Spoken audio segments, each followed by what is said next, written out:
বৰ্তমান সময়ত মই আমাৰ গাঁৱৰে নিবাসী তথা ক্লাবৰ এজন সক্ৰিয় সদস্য তথা শিক্ষক আমাৰ খৈৰাগুৰি প্ৰাথমিক বিদ্যালয়ৰ প্ৰধান শিক্ষক নৱ ছাৰক দুই এষাৰ ক'ব কাৰণে পৰম সুন্দৰ আজি নলসংগ্ৰাম অংকুৰিতিৰ সংঘই আয়োজন কৰা আমাৰ অসমৰ বিয়াৰামতো জুবিন গাৰ্গৰ আজি আমি হঠাৎ এটা খুব দুখজনক খবৰ পালোঁ। গতিকে তেখেতৰ আত্মাৰ সদ্গতিৰ কাৰণে আমি এই শ্ৰদ্ধাঞ্জলি অনুষ্ঠানটো আয়োজন কৰিছোঁ। তেখেতে যাতে আমাৰ মাজত সশৰীৰে নাথাকিলেও তেখেতৰ আত্মাই যাতে আমাৰ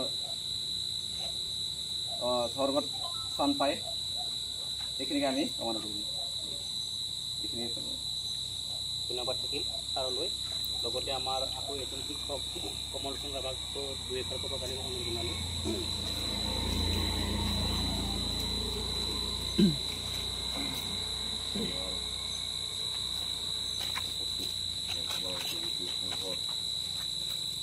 সভাপতি সম্পাদক উপস্থিত আমাৰ সদস্য উপস্থিত খৈৰাগুৰি ছাত্ৰ সংস্থাৰ সম্মানিত সভাপতি উপস্থিত খৈৰাগুৰি প্ৰাথমিক বিদ্যালয়েৰ সভাপতি সম্মানীয় প্ৰধান শিক্ষক সম্মানীয় আজি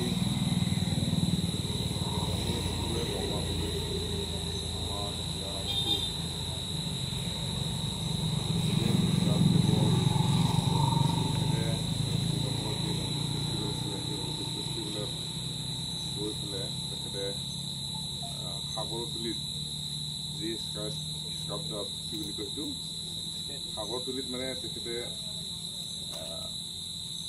স্কাল্প ডাইভিং নে কি বুলি কয় সেইটো কৰিছিলে আৰু তেখেতে সমুদ্ৰৰ গভীৰত গৈ পেলাই তেখেতে যি দৃশ্য সেই দৃশ্য চাব বিচাৰিছিলে সেই তাতেই তেখেতৰ কথা আমি সেই দুখজনক আমাৰ হৃদয় আজি বাৰ্তা সেই বাৰ্তা আমি পাওঁ। মই এইখিনি সময়ত আমাৰ মৰমৰ শিল্পী জুবিন গাৰ্গক তেখেতে যাতে আমাৰ মাজত সদায় বিৰাজমান হয় আৰু তেখেতৰ আত্মাৰ সংস্কৃতি মই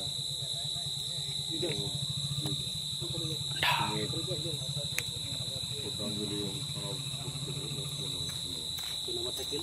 আজি বিশেষ শ্ৰদ্ধাঞ্জলি অনুষ্ঠানত আমাৰ অংকুৰিত ক্লাবৰ প্ৰাক্তন সভাপতি তথা আমাৰ গাঁৱৰে নিবাসী